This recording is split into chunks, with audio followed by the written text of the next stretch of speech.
يلا بقى تعالي يا ولادنا اوريكم الملوخيه اللي انا مفرزاها لما طلعتها من الفريزر عامله ازاي.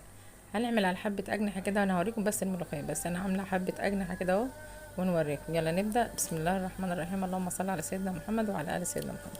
حطينا ميه فيها بصل وورق لوري وفيها فص ثوم صغير. حطيت غليت، حطيت الاجنحه هنا اهي. وطبعا هتبلها فلفل اسود وملح وفلفل وكده يعني. دي بقى الملوخيه اللي انا كنت مفرزاها معاكم، حطها في اكياس وحطها في الفريزر. شوفوا لونها اخضر ازاي، والله من بدري اوي في الفريزر، يعني تقريبا الكيس ده انا كنت ناسياه. شوفي لونها اخضر ازاي. انا بس الفيديو كله ده عشان اوريكم يعني الملوخيه عامله ازاي. شوفي انا عملتها اهي، عملت طاجن اهو في طاجن ملوخيه. شوفي خضرة ازاي وجميله. انا عاملاها على القناه، مفرزه الملوخيه على القناه، وشوفيها تفريزها ازاي.